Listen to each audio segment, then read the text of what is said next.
Welcome back to the Humble Rising podcast. I am your host, Aditi Vargas, and I am back with a new episode where I brought in Alejandra Rojas, who is a finance expert, founder, certified trauma of money practitioner, and founder of Brown Way to Money. She is on a mission to advocate for women's voices and reclaiming their financial narrative so they can achieve financial independence. Yes, ma'am, because if you follow this podcast and you listen to this podcast, how much freedom and independence are top values for me and for so many of you. And in this episode, Alejandra goes straight to the heart of why so many professional women, especially women of color, feel stuck with money despite doing everything right, following the right path, or what they think is right.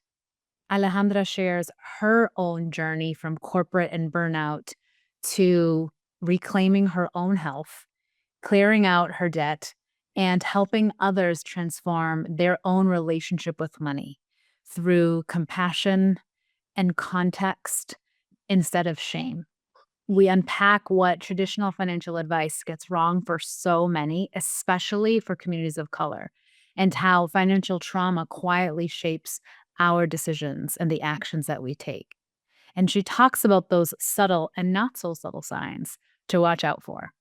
Alejandra walks us through her Brown framework, and you will learn in this episode why tools like budgets, goals, and investing, though critical to your financial wealth and health, are unlikely to work and move the needle without cultural and generational context and consideration. You will learn everyday signs of financial trauma and how to start tracking your money stories with voice notes or journaling. I love that. Some of my favorite parts of this episode. You'll learn what it actually means to own your voice in business and when it comes to money, how to design a clear step-by-step strategy that your brain can follow and doesn't get overwhelmed by. And you'll learn ways to normalize and sustain success. So if you ever thought, I'll just make more so I never have to think about money, this episode will lovingly call on you. It will pull you in and show you what to do next. With that, here's my conversation with Alejandra. Alejandra, thank you so much for joining me today on the podcast. I am so excited to have you. Thank you so much for having me. So, Alejandra, let's get right into it. Let's hear about you, your story, your mission, and why you do the work that you do. Absolutely. Well, I'm Alejandra Rojas. I'm a Black Colombian who has been traveling the world since she was 19 years old. So that's a little bit more of a decade now. And I am a finance professional. I work for corporate American finances. I am a lover of numbers and understanding the world through the finances, through how we understand money, through how we understand what this number on a bank account is. That's my real love language. Um, the daughter of two accountants, so it was kind of expected that I was on to that, right? That I would go this route. But on the way, I found things that made me look in the different direction of finances. So I did a high school that prepared me to be a bookkeeper. And I went all the way on the university to become a finance professional. I wanted to be the Wall Street girly girl. I actually had mentors from Wall Street and I was very good at it. And then I quickly realized that's not the world for me. I don't want to be living on this stress, even though that I'm very good at it. So I went to, become a finance manager. I started to work on Washington, D.C. for different international organizations and quickly became the manager of the finance teams. Um, and I quickly reached money burnt out as well. I was on this train of what is the next thing. Like I already did that. It was early on my 20s, 22, 23 years old. And I was already like, I already did that. I have the job, I have the career. I studied with the scholarships. Like I did everything. What else? And I was chasing all of that. And the burnt out knocked on my door. Um, and when I say the burnt out, I mean I was crying to sleep. I was arriving to my apartment after a long day of work. Um, I think I will start 7 a.m. and finish by 7 p.m. because that was the amount of work that it was there. And I want to arrive home, just sip a glass of wine, cry to sleep, start over again. And the reason was because I didn't have any north. I didn't know where to go. I was like, everything that everybody told me was supposed to be the success. I was doing it, but it wasn't fulfilling me. I didn't Like feel good. I was going to happy hours for what? I was buying I don't know, the shoes for what? I was like in an incredible amount of things that it didn't mean anything to me, but it got me into a huge amount of debt. Mm. And that's when I started to understand, hey, there is something happening here and I don't know how to manage it, even though that I have spent the last 7 to 8 years studying finances and I work with finances. Mhm. Like, why is this happening? And why is that happening to me? So I went to different stages. The first one was the imposter syndrome, feeling like, well, you shouldn't be here because you know how to manage money. You are managing a team of people that supposedly know how to manage money, right? Mhm. So it was a huge amount of shame and guilt. But after that was understanding if this happens to people then supposedly are well trained and know finances and the strategies, I cannot imagine what the rest of the world is going through. Like, why is this happening? I need to understand why this happened to me. Mhm. And that was the moment that I took I was experiencing into a journey of understanding what other parts of money they didn't teach me. Mm. What was that factor that I was missing? Why I was doing the things that I would, why would I not be able to say no to go to the next happy hour? Why, if I knew that I had this amount of debt to pay off, I would continue just swiping my credit card? Mhm. Like, why would I not hold the boundary with my parents when they would ask me, how are you in your job, what you want to do? Why wouldn't I hold the boundary and say, I'm not okay. I want to quit. I want to do something different. But instead I will give in and say, everything is fine. Just like I really wanted to understand that. So I found on the way this thing called financial trauma, relationship with money, subconscious money beliefs, and the whole culture and context that traditional financial education has missed. And that was when I really, really fell in love on, understanding the different parts. And I started to work with entrepreneurs, especially female entrepreneurs, because I would see them going the same path. Something that I didn't mention was that during my money burned out, I ended up reactivating an old immune system condition that I deal with when I was a little kid. So I knew that I had to change. Okay. It was I like also a health crisis in many. exactly. I was starting my health format. So I knew how privileged I was for like to be living. So for me, it was an easy. I'm not gonna do this anymore. Yeah. I need to change it. Um, So because of that, I started to observe what other female entrepreneurs were doing, other people were doing with money. And I understood this is so needed. Like Mhm. you tell me you want to change the habits or not even the habits. You tell me you want to be in a different position with money, but you don't understand what habits are and you don't understand why those habits are sticking and you don't understand why they are not sticking. Mhm. So that's when everything started. And yeah, fast forward 7 8 years, I am here leading the platform, the Brown Way to Money, which basically is all that combined.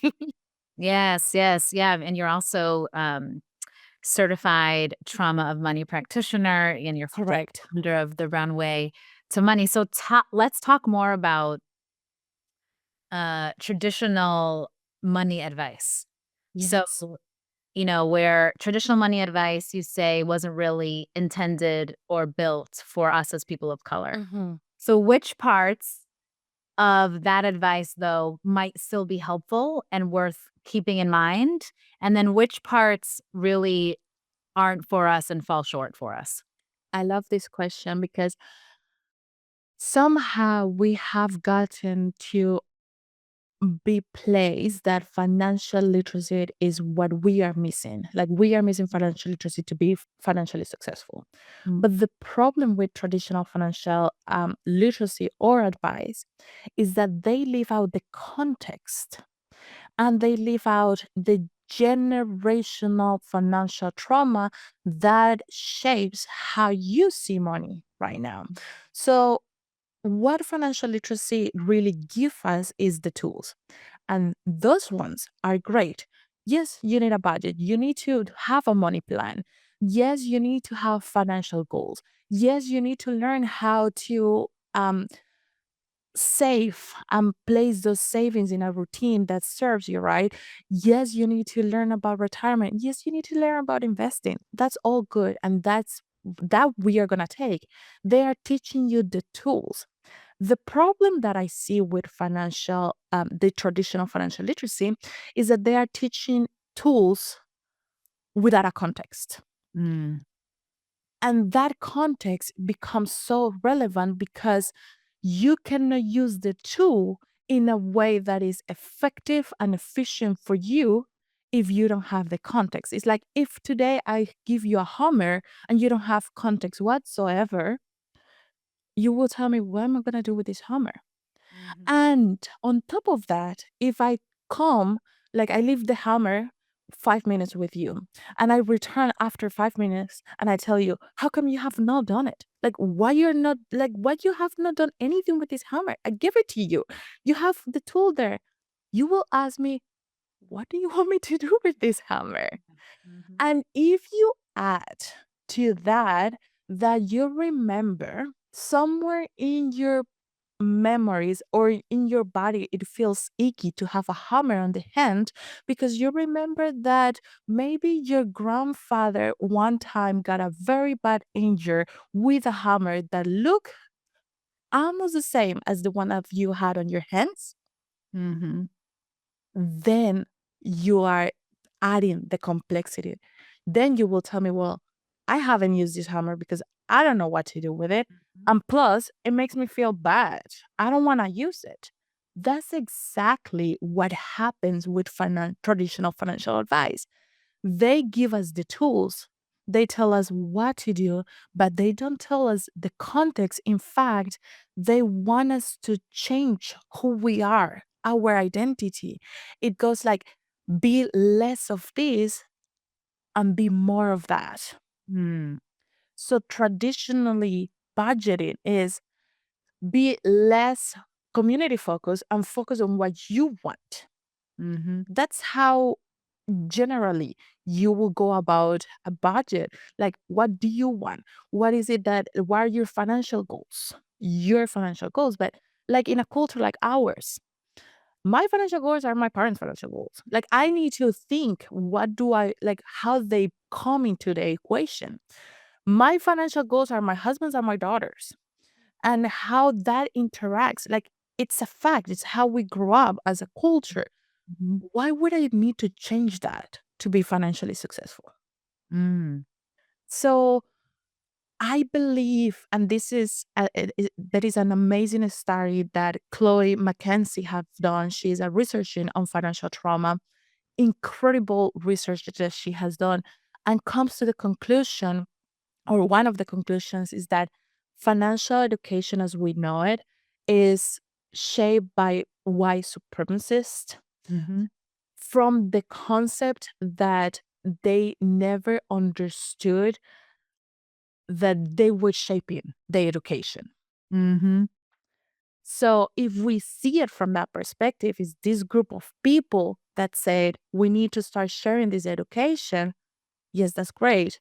But the education that you're sharing doesn't respond to the context that these other people lived. Yes. And you're talking about that financial trauma piece. Exactly. What are some of the what should someone be looking for? Like some of the signs and patterns that someone might be experiencing, and how can you walk us through how financial trauma maybe is showing up in their decisions or their money habits, or how would they know? Like how would they know? Yeah. First of all, if you are blaming yourself for not being in a place with money right now, that's a sign of financial trauma. So if in any part of your conversation comes, I should have been doing this, or I should be this, I should have the house, or I should have blah blah blah savings, or whatever it is, that comes from a place of financial trauma. Because in reality, that is nothing that you should have or could have done differently up to today. Mm, You are where you are, and that's it. mm, Um, so that is the first sign that I always see to people. The way that I recognize it, I think it will be better. Is it will be better for me to explain so that when you're listening, you can understand how would I see it, so that you can go and see it. Right? When I talk to somebody, I'm paying attention how they refer to money, because financial trauma, it is not as it is more subtle than it sounds. It is not like as this big thing that will show up. If it shows up as this big thing, is because it's a severe response to that mm, trauma. mhm, But because money is something that we got quote unquote comfortable feeling bad about or feeling discomfort about, mm, then it will be very subtle. So I pay attention to how people refers to money, to their conversations around it, and I work primarily with women of color in business. So how they refer to their business and money, their clients and money. Maybe it is that, well, they are talking about pricing and they say, well, I know that that person won't pay, without talking to that person. mhm. And my next question will be, how do you know? Yes. Right. And then you understand that they are not talking about the client, they are talking about themselves in that position. Right. Yeah. With how they have their own money story that they're running. Exactly. So that's how you can start identifying, by just listening to the conversations. Now, then you have other um, body responses, somatic responses. Maybe your chest ties up every time that you think about bills or money. Mm, Maybe you feel that punch in your stomach. Maybe your shoulders just tense up a little bit, mm, or you completely avoid the conversation. You can avoid the conversation, you avoid the bank account, you just give to your partner all of the money decisions, and you don't take any, not responsibility, but any effort on knowing about those money conversations that needs to happen. Um, Another big one is that you say, yes, I will try to do this with money, I will try to do that, but you will never come back to it. mm, And I see it a lot at the beginning of the year with the money resolutions. And I am going to save this amount of money, right? But then today we are April and you have not really made one bit of effort yes. to do Didn't that. take a lot all. Yes. Right. So that is a financial trauma sign, in the sense that you just activated your brain. You told your brain, I am gonna look into money, and your brain, as a trauma response, said, well, I'm not gonna let you look into it, right? So it is not a lack of will; it's literally a response from your brain trying to protect from that experience. Alejandra, can we go back just quickly and define financial trauma? Yes. So financial trauma is also known as a financial PTSD, and it's a negative emotion that has captured, that you have experienced, your brain has captured that it wasn't safe because of something that happened to you. And this is really good about money, that it could be because you experienced it directly or because somebody else close to you experienced it and you inherited that experience. And that's when it gets very interesting to me, because we are not just talking about what happened to you directly.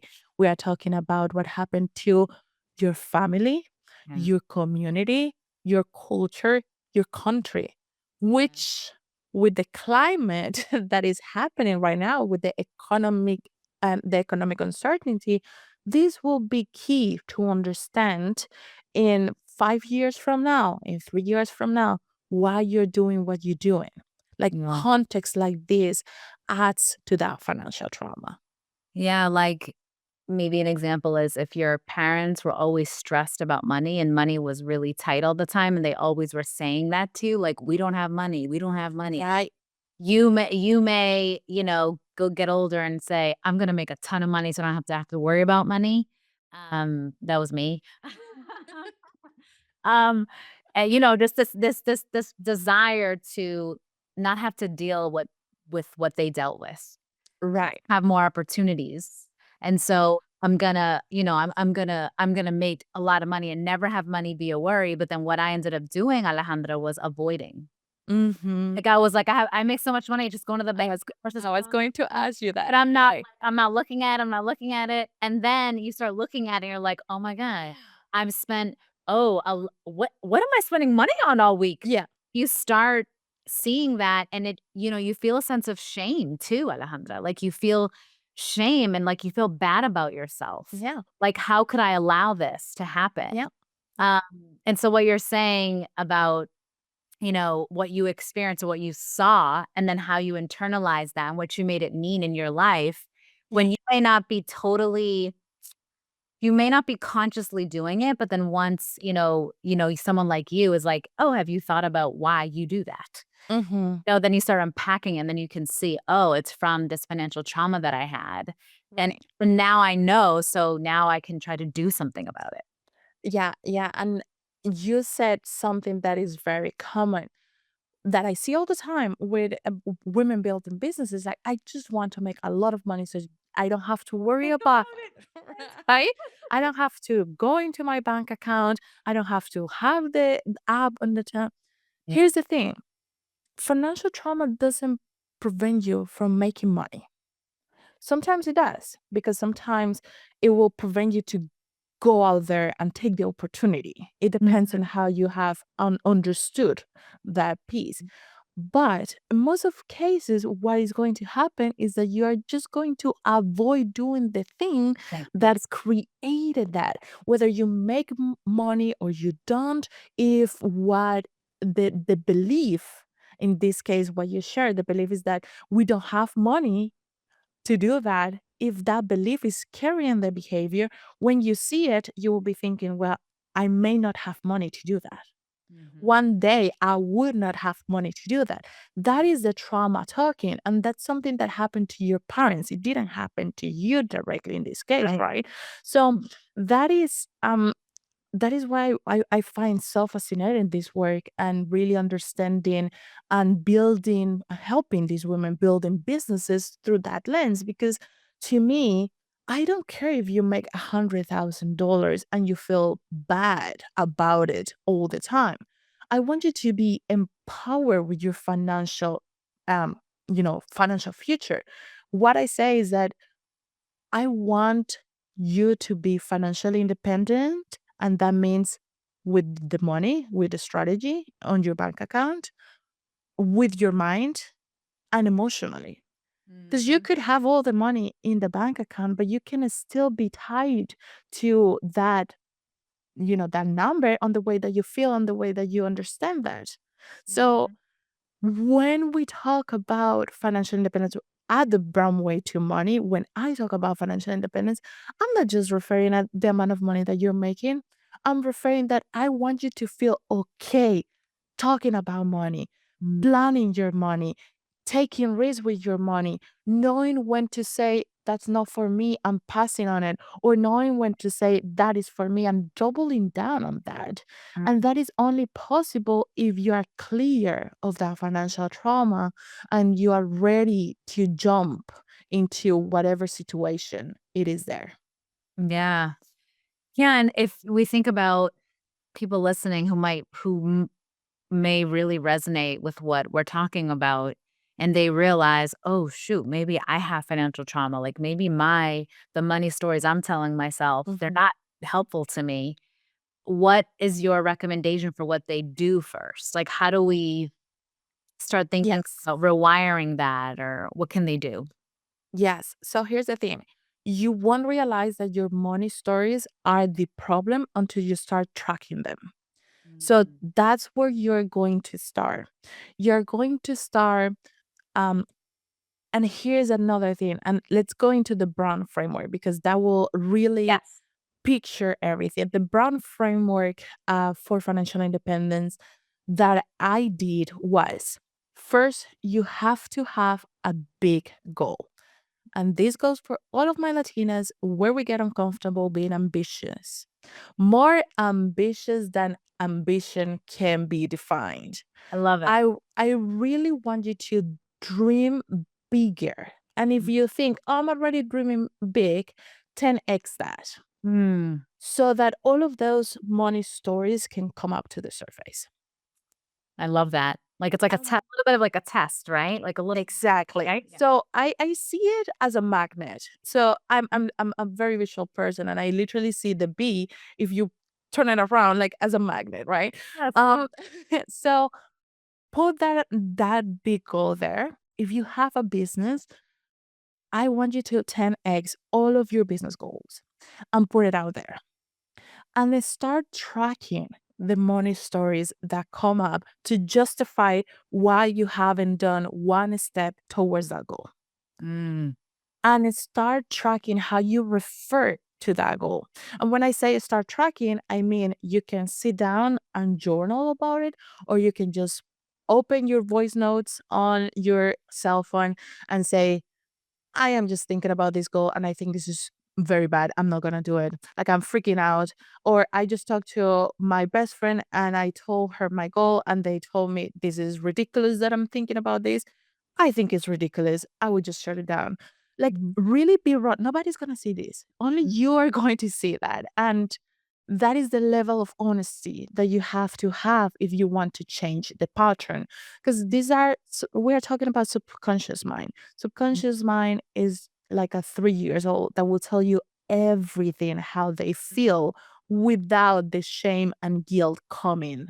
mhm, That is your raw response. I want you to record that raw response. After 2 months or 3 months, when you have an archive of data that you can go back, start analyzing. And you can do this with a community that supports you. You can do this like with a professional, but start analyzing how those stories can really support your goal. Are mm, they serving you? And flip the script. And this is something that I do very deep with the community. Flip the script. Can you imagine a person that is there at the goal that you want to achieve? Can you imagine that person holding those beliefs? mm, Can you imagine that person referring to money the way that you were referring for the past 2 months? mhm, And then you will understand which stories are worth to keep and which stories need to be shifted. mhm, With the last thing that I'm going to close is saying that there is not a right or wrong story to have. This comes back to the same concept of financial literacy and, being shaped by what is right and what is wrong. mhm, It is just your story. mm, Honor that story. That is how you grow up. That is how you're here alive today. Your brain has done an amazing job by just keeping it alive, right? That's it. Don't judge it. It is what it is, and it's okay. Now, the next step is which of those stories need to be they need to be gone, or which of these stories are you going to amplify to continue on your path to your big goal? Yeah, which ones do you wanna let go of? Which ones do you want to, hold on to? Correct. All in service of your goals and who you wanna now be, right? And how Exactly. to manage, your money and your finances. Wait, so Alejandra, can you walk us through the entire framework then? Yes. So Brown stands for be the big goal, Yep. the magnet. The second one is remove financial trauma, Mhm. exactly what we just Yep. said. The O stands for owning your voice. I love that. Owning your voice is so important for women of color because historically we have not been encouraged. In fact, we have been strongly Yeah. Say it, extracted, Alejandra. right? Say it out loud, because this Right. is the truth here. We Yeah. Oh, go, Alejandra, We say it. have been discouraged to talk. We have the syndrome of calladita te ves más bonita. Yeah. We have the syndrome of good girls don't talk. Keep your head down. And this has been running for generations that we cannot even capture. And for a Black Latina like me, we also have slavery coming through. We also have the pattern of being on the rooms and not being able to talk Mhm. and keeping everything on like inside. You were not Inside. right. You were not allowed to talk. So if you want to completely get into the financial independence world, you gotta own your voice. And Alejandra, wait, and yes, let's pause here for a second because this is so important because, this affects finances and every single part of your life when you cannot own your voice or you don't even know, like, what your voice is. yeah, Because when you're growing up and and Alejandra, now you can probably relate to this. As the mother of 3, 10 and under, I understand. I understand my parents so much more now that I have kids. I understand why there are times where you want your kids to be quiet. I get it. yeah, Like, I get it. I'm overstimulated, please get away from me. I'm overstimulated, please stop talking. Like, I'm thinking this in my head, right? yeah, There are times where you are stressed about something that has nothing to do with them, but you prefer that they be quiet and stop making yeah, so much noise and stop causing all this commotion. I understand why when I was younger, the idea was you be quiet, don't be a bother, don't be a fuss, like don't cause problems by speaking. yeah, There was no there was no giving of my opinion. Like no one did that. Like culturally, the La cultura latina, it's not like that. It's not kids have a voice and kids have opinions and feedback. That's not a thing. And so whenever, we think about why we struggle with feeling like we belong and why we struggle mhm, with asserting ourselves in meetings at work, it's because we never learned what our voice was as kids. yeah, We never learned how to own it at home. So why the hell will we suddenly find it in a place where we're one of the few? Like yeah, the chance of that happening is so low, and that's why I wanna just double down on it because if you're listening, I want you to know that it makes sense why you haven't found it or you haven't been able to own it. It makes sense, it's not your fault. yeah, But now you know this information. You yeah. know, and now it's your responsibility to find it and own it so you can live a really full, fulfilling life. Absolutely 100%. And I would just add that now that we understand from the parent's perspective, Ah, there are two things. First, you said it beautifully. You don't want to draw attention because what drawing attention meant, was not good. Yeah, was not right?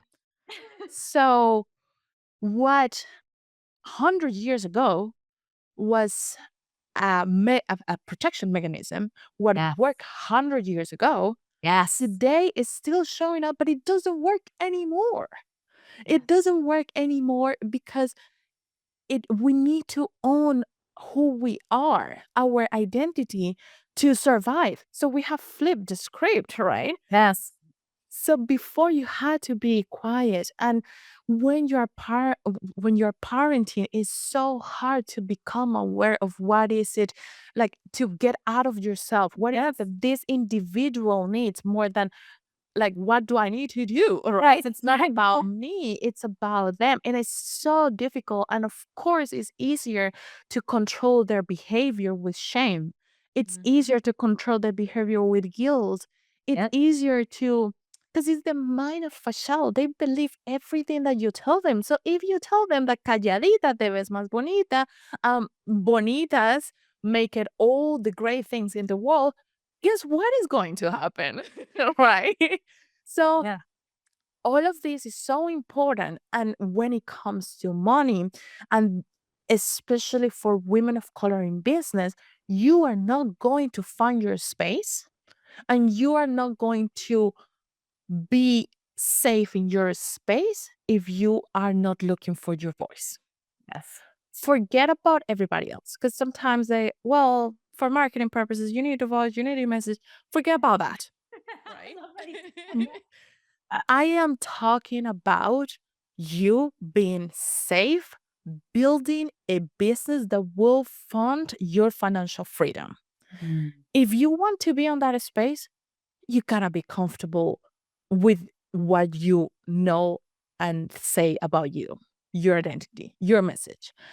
It is not easy to stand here and go against what many people on the industry are saying on how to get to financial independence.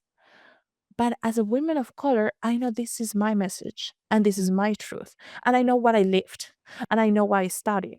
So it doesn't matter if you come to me and tell me, well, you should forget about your mindset things and just focus on saving more and spending less. I don't care what you think. This Yeah. is my truth. And I'm stepping on it and I have evidence Mhm. that this is how it has been going. But you only can get to that point when you start believing and thinking, I need to own my voice, Yes. right? So that's the O part. And then the W of the Brown framework is the strategy. We need a strategy. How are you gonna get there? What are you planning to do? Tell me what, who, when, all of the W questions. If you are doing all of the mindset work, if you remove the financial trauma and you don't have any strategy, your brain is not dumb. Your brain is gonna like, oh, I'm gonna come back to exactly what I was doing before because I know how to do it. Yes. You have to put a strategy in place. Oh, my big goal is to grow my business. What is your strategy?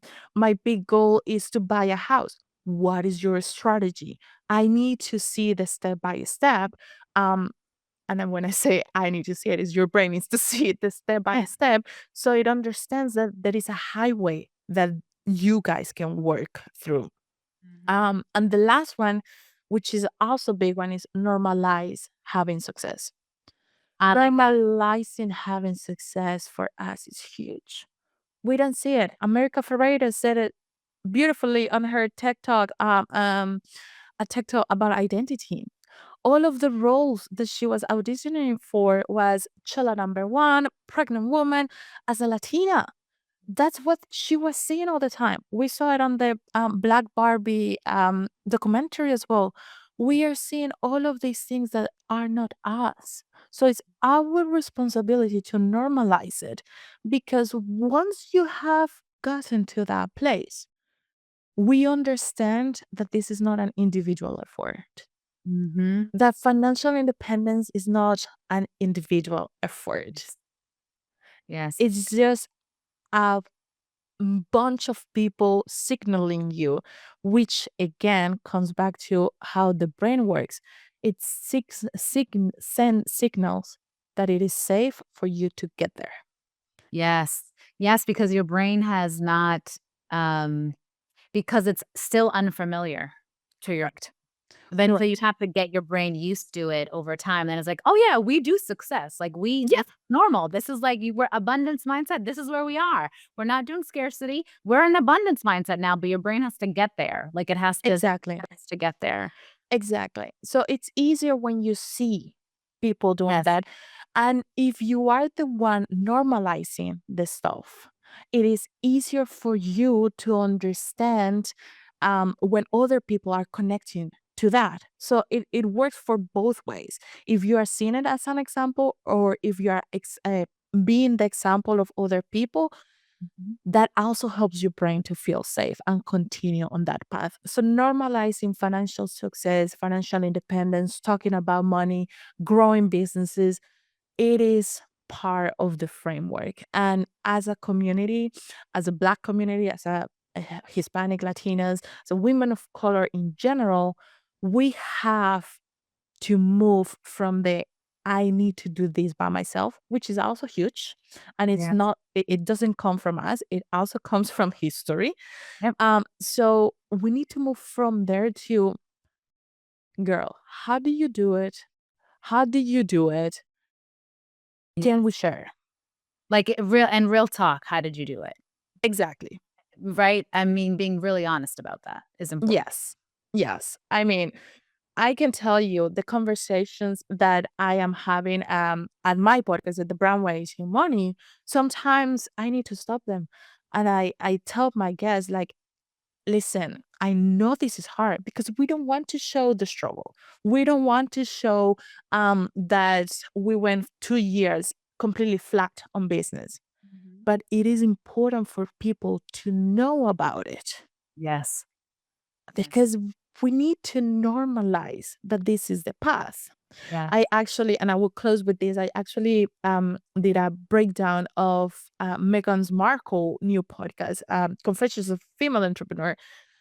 I did that did the deep down for Forbes, and it was fascinating to me because there was so much talk about Meghan Markle doing a podcast. What did it, and all of this, and as I did my research, I understood this is the person that will put billionaires, Mhm. female entrepreneurs who have built multiple businesses beyond the billions Mhm. to talk about how they did it. Mhm. If nothing else, I am interested on that. I'm Yes. Yes. interested on knowing how Serena Williams talks about managing her two kids while growing a VC Yes. entity, right? So I find very, very important for us to normalize these conversations so that we don't feel like aliens, but also that we make space for the people coming and for the people trying to change those money stories as well. Yeah. I was just talking to someone this morning, and we're both entrepreneurs, and we both were in corporate before, and I was a lawyer too. So we both have a history of a lot of corporate experience. And we were talking about entrepreneurship. She's 4 or 5 years in, I'm only 1 year in.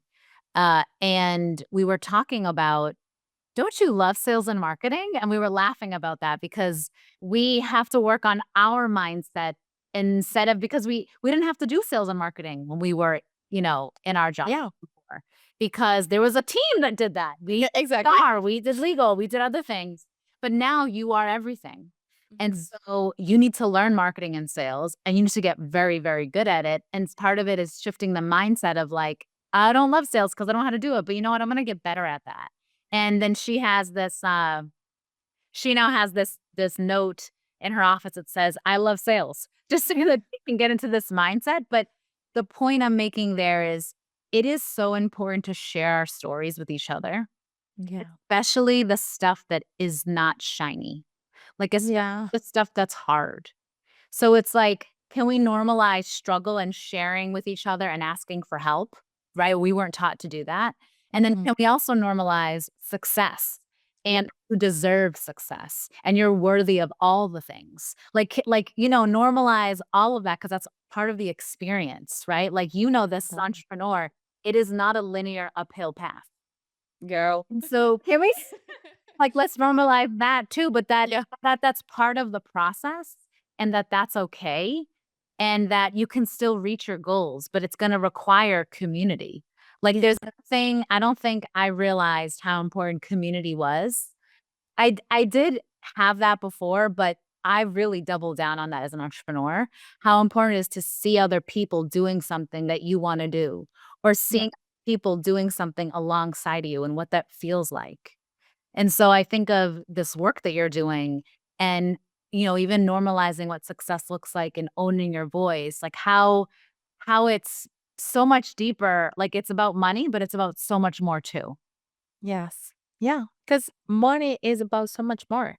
Yeah. Money is about who we are, it's about how we interact. That's why I started telling you I love to see the world through that lens, through Yeah. how we interact with money and understand it. It's so fascinated. Yes, yes. Okay, Alejandra, so, what are you looking forward to in the coming months? Listen, now that we're talking about this, I really want to finish up the community. We are building a community aspect of the Brown Way to Money where we can have these type of conversations, where we can be there working, doing the mindset work, the financial trauma work, the strategic work. But that can we also take a break and say, you know what, I'm tired. I don't want to do it. Or you know what? I found this opportunity. I am now like I write for Forbes. There is a lot of opportunities for my community to give me their stories so that I can amplify them. I want this to I want every woman of color to know exactly what the shirt says, to know that only good things happen when you got more money. And for that, you gotta be seen. You gotta really understand how the business works and just go out there and do it. So I'm really looking forward to building that part of the community. I'm later down the line to finish up with the book that is coming somewhere down Oh, I the love line. that. Oh, I Yeah. love that. So, Alejandra, tell us, where can people find you? How do they reach out to you? Yeah, the best place is that if you go and listen to us at the Brown Way to Money podcast, wherever you are listening to this podcast, you can find us. And if you have any comment, if you have any story that you want to share, the best place is over LinkedIn. I am hanging out more LinkedIn these days.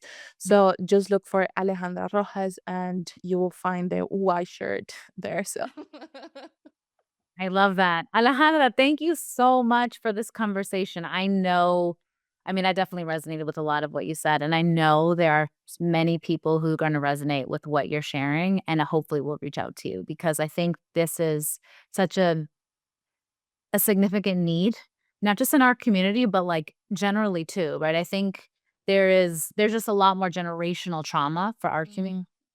Mhm. You had True. said, and we didn't go deeper into it, but there are reasons why We need another our episode. parents, the parent, there are reason why generations of generations were taught to be quiet as children and didn't. There's a reason why we couldn't be visible. There's a reason for that. Correct. It was mostly about protection and safety. And so I think it's important to understand that and to know, but now you have agency. And so I'm hoping people will reach out to you and really take advantage of what you offer. So thank you so much for being with us. Thank you for having me.